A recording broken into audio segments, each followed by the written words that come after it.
नमस्कार दोस्तों, स्वागत है आप सभी का फिर एक बार डबल अरी के ऊपर। तो जहां भारत सरकार लगातार प्रयास कर रही है कि भारत एक मैन्युफैक्चरिंग पावर हाउस बने एक गुड्स का, वहीं एक बहुत ही बड़ी डेवलपमेंट आई है भारत के हवाले में, बोले तो भारत के हिस्से में। आइए डिस्कस करते हैं ये क्या है, लेकिन उससे पहले अगर आप चैनल पर नए हो तो सब्सक्राइब जरूर करें। हो ये रहा है कि अब यूरोप और इजराइल ये चाहते हैं कि उनका जो भी डिफेंस सेक्टर है, जो वो हथियार बनाते हैं, वो असेंबली पॉइंट जो है वो अब इंडिया में वो शिफ्ट करें। आपको पता होगा कि कुछ दिन पहले इस तरह का न्यूज़ रसिया से भी आई थी। रसिया भी चाह रहा था कि वो जो है अपना सुखोई 57 का जो मैन्युफैक्चरिंग है वो इंडिया में करेगा। मैं यहाँ उसकी बात नहीं कर रहा हूँ जो इंडिया को वो ऑफर देगा कि हाँ आप हमसे अगर बाय करेंगे तो हम आपके कंट्री में मैन्युफैक्चरिंग करेंगे। नहीं नहीं, ये वो नहीं है। ये पूरी तरह से शिफ्टिंग करना चाहते हैं इंडिया में। क्यों करना चाहते हैं ये डिस्कस करते हैं इसके ऊपर।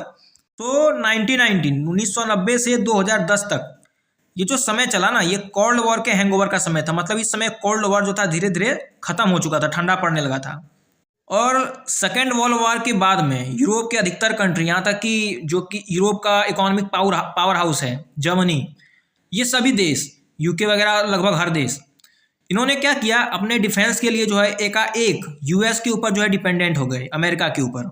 अब मैं तो कई अपने वीडियो में बता चुका, अमेरिका किसी का नहीं है, किसी का सगा नहीं है अमेरिका। जब यूक्रेन और रसिया का वॉर हुआ ना, तब पूरे यूरोप ने देखा कि जब अपने हाथों में शक्ति नहीं होती है या आपके पास कोई दूसरा निष्कर्ष नहीं होता है तो आप कैसे फंसते हो। जब तक अमेरिका ने जब तक यूक्रेन को हथियार देते रहे तब तक जो है वो रसिया के खिलाफ युद्ध कर रहा था, ठीक ठाक टिका हुआ था।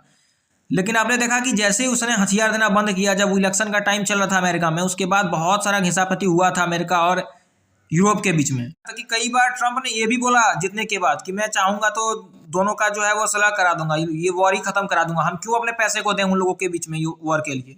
बहुत तरीका का जो है वो आया था 20 वॉर में। तो इन सब कारणों से यूरोप को समझ में आ गया था कि हमें कोई दूसरा अल्टरनेटिव ढूंढना पड़ेगा। क्यों ढूंढना पड़ेगा, वो अपने पास क्यों नहीं कर सकता इन सारी चीज़ों को। देखिए, कारण एक बहुत बड़ा कारण है। यूरोप का जो है ना वो हथियार बनाने का प्रोडक्शन बैच जो है बहुत छोटा है। उन लोगों का पॉपुलेशन भी बहुत छोटा है, बहुत कम पॉपुलेशन है।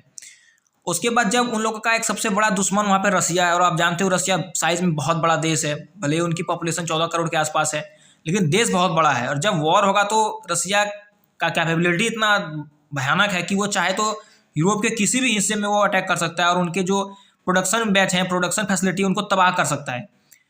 इसलिए अब वो पूरा यूरोप और यहाँ तक कि इसराइल भी, वो दोनों भारत की ओर देख रहे हैं। बीते कुछ सालों में, 10 सालों के अंदर अगर आप देखो तो भारत ने जो हथियार के सेक्टरों में बहुत बड़ा उछाल दिखाया है। दुनिया भर में एक बहुत बड़ा उछाल है, ये ग्राफ आप देख सकते हो। वहीं भारत में स्किल्ड लेबर भी है और भारत के पास उस तरह की टेक्नोलॉजी भी आज के समय है कि हम उन देशों की नीड्स को भी पूरा कर सकते हैं। हम यहाँ पर उन लोगों की बात कर रहे हैं जिनकी कंपनियां उनकी अपनी होगी, लेकिन वो कॉन्ट्रैक्ट हमारे देश में दे सकते हैं। मैं यहाँ पर ये बात आप बिल्कुल मत समझना कि हमारे देश की सरकार या सरकारी कंपनियां काम करेगी, नहीं। हमारे देश में आज डिफेंस में प्राइवेट प्लेयर्स भी हैं। जैसे कि मैंने कल आपको एक वीडियो में बताया था कि 1.8 लाख करोड़ का अडानी जो है वो डिफेंस में बहुत बड़ा इन्वेस्टमेंट कर रहा है इंडिया में, आज तक के इतिहास का। उसके बाद टाटा भी है, महिंद्रा भी है, जो कि इस तरह के सेक्टर में आज काम कर रहे हैं। तो अगर चाहे तो यूरोप और इसराइल जैसे हमारे देश में प्राइवेट प्लेयर्स के साथ मिलकर भी अपनी नीड्स को पूरा कर सकते हैं। क्योंकि आज जानते हैं कि इंडिया ग्रो कर रहा है और इंडिया के पास ये सारी चीज़ें हैं जो उनको चाहिए। लो कॉस्ट लेबर, टेक्नोलॉजीज, बहुत बड़े स्किल का लेबर फोर्स, और सबसे बड़ा बात इंडिया की जियोग्राफी, जिसके कारण हम यूरोप से भी दूर में है, रसिया से भी दूर में है। और हम अगर उन लोग के आसपास वॉर होगा तो हम उनसे बहुत दूर रहेंगे। हम ऐसा नहीं होगा कि अगर वो यूक्रेन या फिर पूरा यूरोप रसिया से वॉर कर रहा है, कल को उनके ऊपर कोई अटैक कर सकता है, उनकी फैसिलिटी को डिस्ट्रॉय कर सकता है रसिया वॉर में, कि उनका जो भी मैन्युफैक्चरिंग हब है, मैन्युफैक्चरिंग फैसिलिटी, उनको तोड़ दें, ख़त्म कर दें, वो हथियार बना ही ना पाए। ये चीज़ भारत के साथ नहीं होगी, इसीलिए वो भारत की ओर देख रहे हैं। बाकी मैं वीडियो को एंड करता हूँ। आपको कैसा लगता है ये वीडियो को, और आपकी क्या राय है मैं जरूर जानना चाहूँगा। धन्यवाद, जय हिंद।